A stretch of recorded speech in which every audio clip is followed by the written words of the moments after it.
तो दोस्तों union budget 2026 आ चुका है। 1 फरवरी 2026 को निर्मला दीदी ने इसे प्रेजेंट किया था, 9th time in a row by the way, जो उन्हें बनाता है इंडिया का लॉन्गेस्ट सर्विंग फाइनेंस मिनिस्टर। आइए Ah, जानते हैं इस बार shit. के बजट में Here we हमें go क्या क्या again. देखने को मिलता है। सबसे पहले बात करते हैं टैक्स की। इनकम टैक्स स्लैब में कोई बदलाव नहीं है, सेम एज लास्ट ईयर, लेकिन नया इनकम टैक्स एक्ट 2025 लाया गया है जो अप्रैल 2026 से अप्लाई होगा।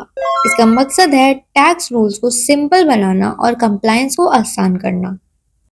अगर आप फ्यूचर्स एंड ऑप्शंस में ट्रेड करते हैं तो जरा ध्यान दीजिएगा, STT सिक्योरिटीज ट्रांजैक्शन टैक्स को बढ़ा दिया गया है। 0.02 से बढ़ के 0.05% टैक्स लगेगा फ्यूचर्स में और 0.1 से बढ़ के 0.15 टैक्स लगेगा ऑप्शंस में। इस बार सरकार ने इंफ्रास्ट्रक्चर पे बहुत ध्यान दिया है। ₹1.2 लाख करोड़ का केपेक्स रखा गया है इस बार।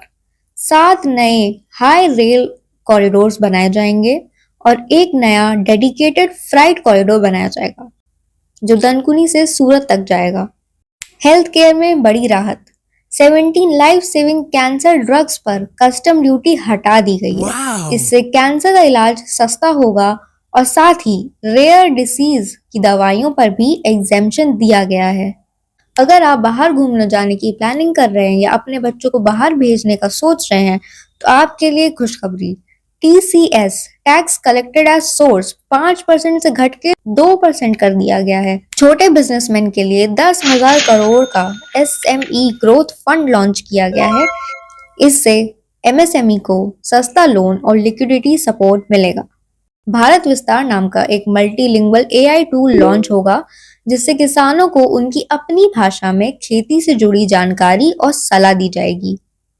इंडिया को ग्लोबल चिप हब बनाने के लिए इंडिया सेमीकंडक्टर मिशन 2.0 लॉन्च हुआ है। अब इंडिया सिर्फ असेंबल नहीं बल्कि चिप्स को डिजाइन और मटेरियल पर भी काम करेगा।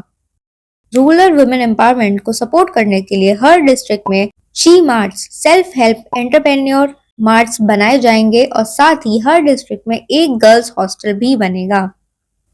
अगर आप अभी भी स्कूल में हैं और अपने आप को as a future content creator समझते हैं तो आपके लिए भी एक खुशखबरी। सरकार ने अनाउंस किया है कि 1000 स्कूल में क्रिएटर लैब्स सेटअप किए जाएंगे। इन लैब्स में सारे एसेंशियल इक्विपमेंट्स जैसे mic, headphones, green screen, camera, इन सब के बारे में आपको बताया जाएगा। ये न्यू एजुकेशन पॉलिसी के अंदर भी काउंट होगा। इंडिया के टूरिज्म को बूस्ट करने के लिए 15 नए आर्कियोलॉजिकल साइट्स डेवलप होंगे। प्लस इंडिया होस्ट करेगा पहला ग्लोबल बिग कैट समिट जो वाइल्ड लाइफ टूरिज्म के लिए बड़ा मूव है। तो ये था इस साल के बजट का सार। आपको इस साल का बजट कैसा लगा हमें कमेंट में जरूर बताइएगा और सब्सक्राइब करके जरूर जाइएगा। इस चैनल पर आपको ऐसी ही वीडियोस मिलती रहेंगी।